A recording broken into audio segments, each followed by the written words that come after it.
ମୋ ନା କବିତା। ମୋତେ 28 ବର୍ଷ ଓ ସତ କହିବାକୁ ଗଲେ ମୁଁ ଟିକିଏ ଗୋରା ତକତକ। ମୋର ଲମ୍ବା ବାଳ ଅଛି, ଆଉ ମୋ ଆଖି ଏମିତି ଯେ ଲୋକେ କହନ୍ତି ସେଥିରେ ଯାଦୁ ଅଛି। ମୋ କମର ପତଳା ଓ ଯେତେବେଳେ ମୁଁ ଶାଢ଼ୀ ପିନ୍ଧେ ତାହା ମୋ ଶରୀରରେ ଏମିତି ଗୁଡ଼ାଇ ହୋଇଯାଏ ଯେମିତି କୌଣସି ପୁରୁଣା ସ୍ମୃତି। ମୁଁ ବିବାହିତା, କିନ୍ତୁ ମୋ ସ୍ୱାମୀ ସହରରେ ଚାକିରି କରନ୍ତି। ତେଣୁ ମୁଁ ଗାଁରେ ଶ୍ୱଶୁରଙ୍କ ସହିତ ରହେ। ଆମ ଘରେ ରାମୁ ନାମକ ଜଣେ ଚାକର ଅଛି, ଯିଏ ଘରର ସବୁ କାମ ସମ୍ଭାଳେ। ସେ ଟିକିଏ ମଜାଳିଆ, କିନ୍ତୁ କାମ ବହୁତ ଭଲ କରେ। ଆଜି ମୁଁ ଆପଣଙ୍କୁ ମୋ ଜୀବନର ଗୋଟିଏ କାହାଣୀ ଶୁଣାଉଛି। ଏହି କାହାଣୀ ଟିକିଏ ଲମ୍ବା, କିନ୍ତୁ ଶୁଣିଲେ ମଜା ଲାଗିବ। ଆରମ୍ଭରୁ ଧୀରେ ଧୀରେ କହୁଛି। ପ୍ରଥମ ଦିନର କଥା, କାଲିର କଥା। ସକାଳୁ ସକାଳୁ ମୁଁ ଉଠି ରୋଷେଇ ଘରେ ଚା ବନାଉଥିଲି। ବାହାରେ ଅଗଣାରେ ଶ୍ୱଶୁର ବସିଥିଲେ, ଖବରକାଗଜ ପଢ଼ୁଥିଲେ। ରାମୁ ଝାଡ଼ୁ କରୁଥିଲା। ମୁଁ ଚା ନେଇ ବାହାରକୁ ଆସିଲି ଓ ଶ୍ୱଶୁରଙ୍କୁ ଦେଲି। ସେ କହିଲେ, ବୋହୂ, ଆଜି ଚାରେ କିଛି ଖାସ୍ ମିଠାସ୍ ଅଛି। କ'ଣ କଥା? ମୁଁ ହସିଲି ଓ ଭାବିଲି, ଶ୍ୱଶୁର ସବୁବେଳେ ଏମିତି ପ୍ରଶଂସା କରନ୍ତି। କିନ୍ତୁ ତାଙ୍କ ଆଖିରେ ଥିବା ସେହି ଦୃଷ୍ଟି, ଯାହା ଟିକିଏ ସମୟ ପର୍ଯ୍ୟନ୍ତ ମୋତେ ଚାହିଁ ରହେ, ତାହା ମୋତେ ଟିକିଏ ଅଜବ ଲାଗେ। ମୁଁ କହିଲି, ଶ୍ୱଶୁର, ବସ୍ ଏମିତି, ଆପଣଙ୍କ ପ୍ରଶଂସାରେ ଚା ଆହୁରି ମିଠା ହୋଇଯାଏ। ରାମୁ ପାଖ ଦେଇଗଲା ଓ କହିଲା, ଭାଉଜ, ମୋ ଚା କେଉଁଠି? ମୁଁ ବି ତ ମିଠା ମିଠା ପିଇବାକୁ ଚାହୁଁଛି। ତା କଥାରେ ସେହି ଦୁଇ ଅର୍ଥପୂର୍ଣ୍ଣ ହସ ଥିଲା, ଯାହା ମୋତେ ହସାଇ ଦିଏ, କିନ୍ତୁ ଭାବିବାକୁ ବାଧ୍ୟ କରେ ଯେ କେଉଁଠି ଅଧିକ ତ ଭାବୁନି। ମୁଁ କହିଲି, ରାମୁ, ତ ଚା ପ୍ରସ୍ତୁତ ଅଛି, ନେଇଯା, କିନ୍ତୁ ବେଶୀ ମିଠା ଦେବୁନି, ନହେଲେ ତୁ ଆହୁରି ମିଠା ହୋଇଯିବୁ। ସେ ହସି ଚାଲିଗଲା। ଶ୍ୱଶୁର ଖବରକାଗଜ ତଳେ ରଖିଲେ ଓ କହିଲେ, ବୋହୂ, ଆଜି ଘରେ କିଛି ନୂଆ କାମ କରିବା। ରାମୁକୁ କୁହ, ସେ ଛାତ ଉପରକୁ ଯାଇ ପାଣି ଟାଙ୍କି ସଫା କରୁ ଓ ତୁ ମୋ ପାଖରେ ବସି କିଛି କଥା ହେବା। ମୁଁ ବସିଗଲି। ଶ୍ୱଶୁରଙ୍କ ବୟସ ପ୍ରାୟ 55 ହେବ, କିନ୍ତୁ ସେ ଏବେ ବି ଶକ୍ତିଶାଳୀ ଲାଗନ୍ତି। ତାଙ୍କ ବାଳ ଧଳା ହୋଇଯାଇଛି, କିନ୍ତୁ ଚେହେରାରେ ସେହି ତେଜ ଅଛି। ସେ କହିଲେ, ବୋହୂ, ତୁମ ବିବାହକୁ 2 ବର୍ଷ ହୋଇଗଲା, କିନ୍ତୁ ପୁଅ ସହରରେ ରହୁଛି। ତୁମକୁ ଏକା ଲାଗୁନି? ମୁଁ କହିଲି, ନା ଶ୍ୱଶୁର, ଆପଣ ଅଛନ୍ତି ନା, ଆଉ ରାମୁ ବି ତ ଘର ସମ୍ଭାଳୁଛି। ସେ ହସିଲେ ଓ କହିଲେ, ହଁ, ରାମୁ ଭଲ ପିଲା, କିନ୍ତୁ କେତେକ ସମୟରେ ମଣିଷକୁ କିଛି ଅଲଗା ଦରକାର ହୁଏ, ଯାହା ଘରର କାମ ନୁହେଁ। ତାଙ୍କ କଥା ଶୁଣି ମୋ ମନରେ ଖିଆଲ ଆସିଲା, କେଉଁଠି ଶ୍ୱଶୁର ଆଉ କିଛି ତ କହୁନାହାନ୍ତି। କିନ୍ତୁ ମୁଁ ଭାବିଲି, ନା, ସେ ତ ବସ୍ ଏମିତି କଥା ହେଉଛନ୍ତି। ମୁଁ ବିଷୟ ବଦଳାଇ ଦେଲି। ଶ୍ୱଶୁର, ଆଜି ଖାଇବାରେ କ'ଣ ବନାଇବି? ସେ କହିଲେ, ଯାହା ତୁମ ମନ କରେ ବୋହୂ, କିନ୍ତୁ କିଛି ଗରମ ଗରମ, ଯାହା ଜିଭକୁ ଛୁଇଁଯାଉ। ପୁଣି ସେହି ଦୁଇ ଅର୍ଥପୂର୍ଣ୍ଣ କଥା। ମୁଁ ଉଠି ରୋଷେଇ ଘରକୁ ଗଲି। ରାମୁ ଟାଙ୍କି ସଫା କରିବାକୁ ଉପରକୁ ଯାଇଥିଲା। ମୁଁ ଭାବିଲି, ଯାଇ ଦେଖେ ଯେ ସେ ଠିକ୍ ଭାବରେ କରୁଛି କି ନାହିଁ। ଛାତ ଉପରକୁ ଗଲି ତ ରାମୁ ସାର୍ଟ କାଢ଼ି କାମ କରୁଥିଲା। ତା ଶରୀର ଝାଳରେ ଚକମକ କରୁଥିଲା। ସେ କହିଲା, ଭାଉଜ, ଆପଣ ଏଠି? କିଛି ଦରକାର? ମୁଁ କହିଲି, ନା ରାମୁ, ବସ୍ ଦେଖିବାକୁ ଆସିଲି। ତୁ ଏକା କରନି, ଯଦି ପଡ଼ିଯିବୁ ତେବେ। ସେ ହସିଲା, ଭାଉଜ, ମୁଁ ପଡ଼ିଲେ ଆପଣ ଧରି ପକାନ୍ତୁ ନାହିଁ। ଆପଣଙ୍କ ଧରଣ ମଜଭୁତ ଲାଗୁଛି। ତା କଥା ଶୁଣି ମୁଁ ଟିକିଏ ଲାଜେଇଗଲି, କିନ୍ତୁ ହସିଲି। ମୁଁ କହିଲି, ଚାଲ, କାମ ଶେଷ କର, ତଳକୁ ଆସ। ତଳକୁ ଆସି ମୁଁ ଶ୍ୱଶୁରଙ୍କୁ କହିଲି, ରାମୁ କାମ କରୁଛି। ସେ କହିଲେ, ଭଲ କଥା। ବୋହୂ, ସନ୍ଧ୍ୟାରେ ଆମେ ଗାଁ ମନ୍ଦିର ଯିବା। ରାମୁକୁ ବି ସାଙ୍ଗରେ ନେଇଯିବା। ମୁଁ ଭାବିଲି, ଭଲ, ବାହାରେ ବୁଲି ଆସିବା। ଦିନ ହେଲା ମୁଁ ଖାଇବା ବନାଉଥିଲି। ରାମୁ ଆସିଲା ଓ କହିଲା, ଭାଉଜ, ପନିପରିବା କାଟିଦିଏ କି? ମୁଁ କହିଲି, ହଁ, କାଟ, କିନ୍ତୁ ଧ୍ୟାନରେ ଆଙ୍ଗୁଠି କାଟିଦେବୁନି। ସେ କହିଲା, ଭାଉଜ, ମୋ ଆଙ୍ଗୁଠି ଉପରେ ଧ୍ୟାନ ଦିଏ। ଆପଣଙ୍କ ଆଙ୍ଗୁଠି ତ ବହୁତ ନରମ ଲାଗୁଛି। ପୁଣି ସେହି କଥା। ମୁଁ ଭାବିଲି, ରାମୁକୁ କ'ଣ ହୋଇଛି ଆଜି? କିନ୍ତୁ ମୁଁ ଏହାକୁ ଅଣଦେଖା କଲି। ଶ୍ୱଶୁର କୋଠରୀରେ ଆରାମ କରୁଥିଲେ। ଖାଇବା ବନେଇ ମୁଁ ତାଙ୍କୁ ଡାକିଲି। ଆମ 3 ଜଣ ଏକାଠି ବସି ଖାଇଲୁ। ଶ୍ୱଶୁର କହିଲେ, ବୋହୂ, ତୁମ ହାତର ରୋଷେଇ ଏମିତି ଯେ ପ୍ରତିଦିନ ଖାଇବାକୁ ମନ କରେ। ରାମୁ, ତୁ କ'ଣ କହୁଛୁ? ରାମୁ କହିଲା, ହଁ ସାହେବ, ଭାଉଜଙ୍କ ହାତ ଯାଦୁ କରେ। ଯାହାକୁ ଛୁଅନ୍ତି ତାହା ସ୍ୱାଦିଷ୍ଟ ହୋଇଯାଏ। ମୁଁ ଦୁହିଁଙ୍କୁ ଦେଖିଲି ଓ ଭାବିଲି, ଆଜି ଦୁହିଁଙ୍କ କଥା କିଛି ଅଜବ ଲାଗୁଛି, କିନ୍ତୁ ହୁଏତ ମୁଁ ଅଧିକ ଭାବୁଛି। ସନ୍ଧ୍ୟାରେ ଆମେ ମନ୍ଦିର ଗଲୁ। ରାସ୍ତାରେ ଶ୍ୱଶୁର କହିଲେ, ବୋହୂ, ତୁମ ଚାଲିରେ କିଛି କମାଲ ଅଛି। ଲାଗୁଛି ଯେମିତି କେହି ନାଚୁଛି। ମୁଁ କହିଲି, ଶ୍ୱଶୁର, ବସ୍ ଏମିତି, ଗାଁର ରାସ୍ତା ଖାଲଢିପ। ରାମୁ ପଛରେ ଚାଲୁଥିଲା ଓ କହିଲା, ଭାଉଜ, ଯଦି ପଡ଼ିଯିବେ ତେବେ ମୁଁ ଧରି ପକାଇବି। ମନ୍ଦିରରେ ପହଞ୍ଚି ଆମେ ପୂଜା କଲୁ। ସେଠାରେ ଜଣେ ବୁଢ଼ୀମା ମିଳିଲେ, ଯିଏ କହିଲେ, ବୋହୂ, ତୁମ ଶ୍ୱଶୁର ବହୁତ ଭଲ, ସବୁବେଳେ ସାହାଯ୍ୟ କରନ୍ତି। ମୁଁ ଭାବିଲି, ହଁ, ସେ ଭଲ। ଫେରିବା ସମୟରେ ଅନ୍ଧାର ହୋଇଗଲା। ଶ୍ୱଶୁର କହିଲେ, ବୋହୂ ରାମୁକୁ କୁହ ଯେ ସେ ତୁମ ହାତ ଧରିନେଉ, କେଉଁଠି ପଡ଼ି ନ ଯା। ରାମୁ ହାତ ବଢ଼ାଇଲା, କିନ୍ତୁ ମୁଁ କହିଲି ନା, ମୁଁ ଠିକ୍ ଅଛି। ଘରେ ପହଞ୍ଚି ମୁଁ ଥକି ଯାଇଥିଲି। ରାତିରେ ଶୋଇବା ପୂର୍ବରୁ ଶ୍ୱଶୁରଙ୍କ କୋଠରୀରୁ ସ୍ୱର ଆସିଲା, ବୋହୂ, ଯଦି ନିଦ ନ ଆସେ ତେବେ ମୋ ପାଖକୁ ଆସିବ, କଥା ହେବା।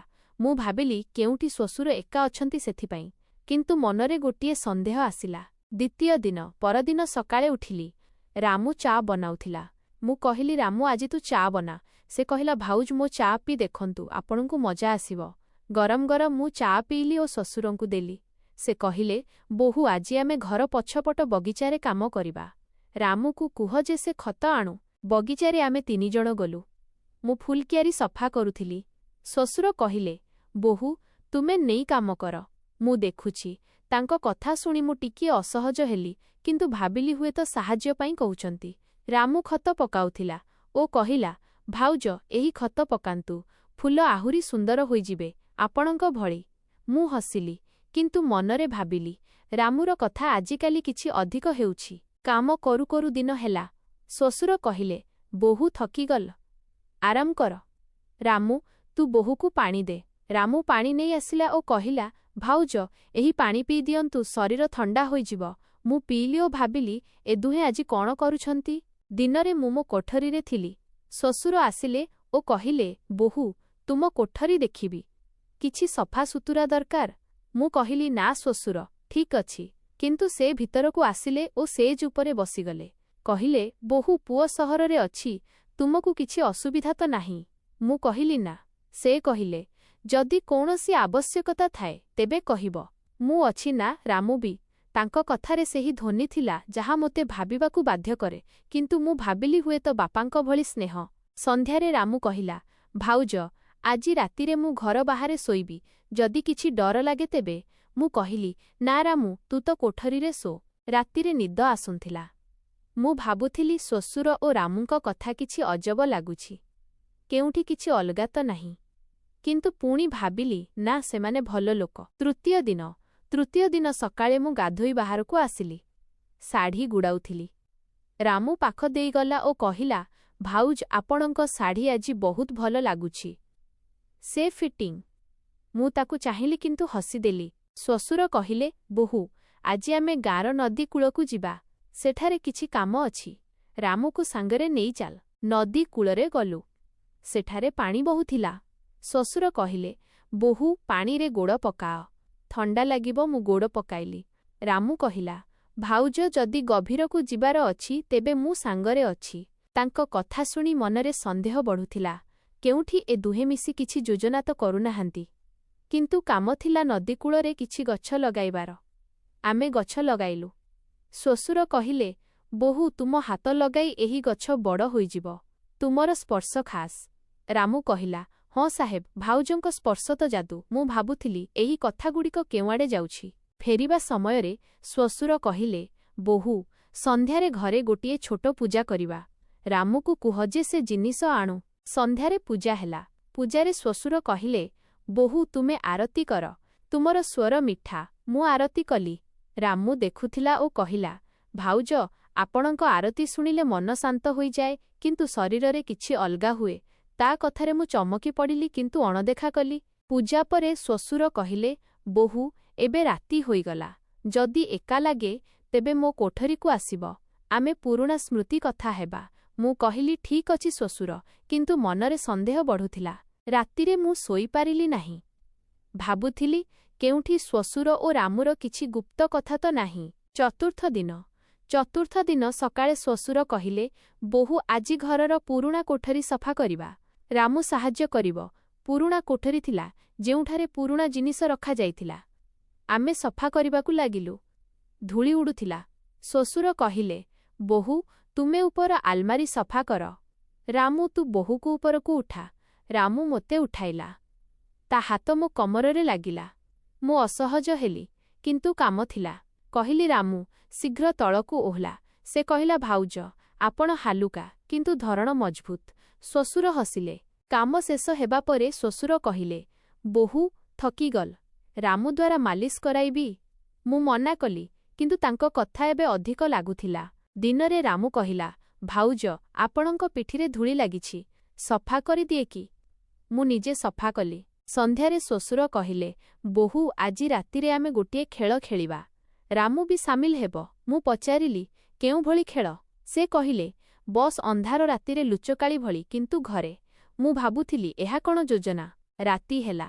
ଘରର ଲାଇଟ୍ ବନ୍ଦ କରାଗଲା। ଖେଳ ଆରମ୍ଭ। ମୁଁ ଲୁଚିଲି। ଶ୍ୱଶୁର ଖୋଜୁଥିଲେ। ହଠାତ୍ ତାଙ୍କ ହାତ ମୋ କାନ୍ଧରେ ଲାଗିଲା। କହିଲେ, ବୋହୂ ମିଳିଗଲ। ଏବେ କ'ଣ କରିବି? ମୁଁ ହସିଲି କିନ୍ତୁ ମନରେ ଡର। ରାମୁ କହିଲା, ସାହେବ ଏବେ ମୋ ପାଳି। ସେ ଖୋଜୁ ଖୋଜୁ ମୋ ପାଖକୁ ଆସିଲା ଓ ହାତ ଲଗାଇ କହିଲା, ଭାଉଜ, ଆପଣଙ୍କ ବାସ୍ନାରୁ ମିଳିଗଲ।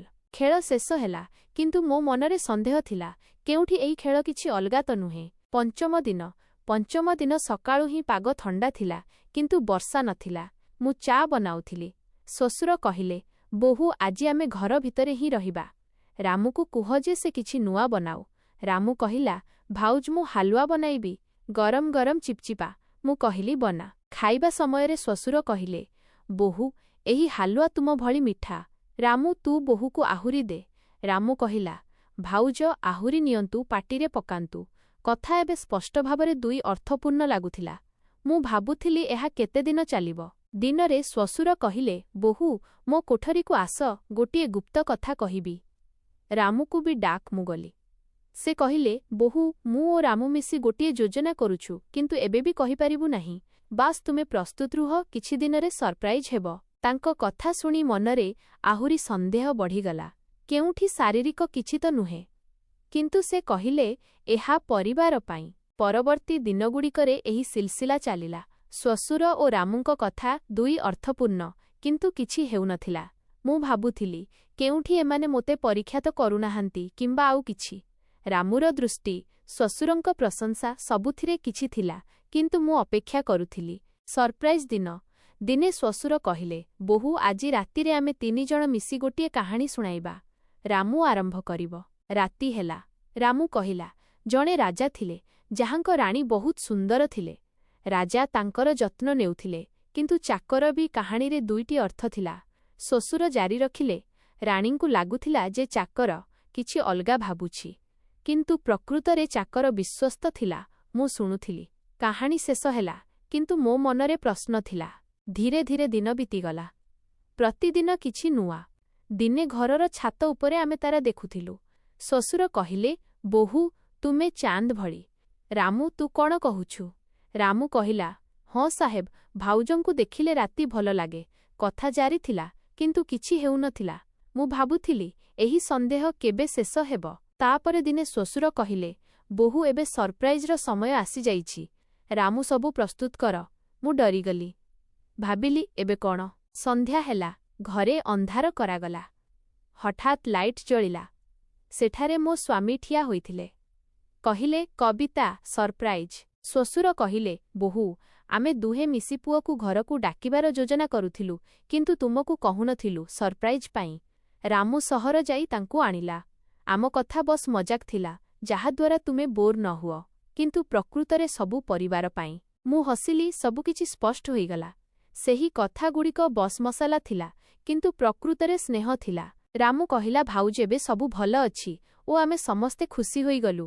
ଖରାପ ଚିନ୍ତା କରୁଥିବା ଲୋକଙ୍କୁ ଲାଗୁଥିଲା କିଛି ହେବ, କିନ୍ତୁ ଶେଷରେ ଏକ ଭଲ କାହାଣୀ ହେଲା। ଟ୍ୱିଷ୍ଟ ଏହା ଥିଲା ଯେ ସବୁକିଛି ଗୋଟିଏ ସରପ୍ରାଇଜ୍ ପାଇଁ ଥିଲା ଓ ରାମୁ ପ୍ରକୃତରେ ଶ୍ୱଶୁରଙ୍କ ଦୂର ସମ୍ପର୍କୀୟ ଥିଲା, ଯିଏ ସାହାଯ୍ୟ କରୁଥିଲା।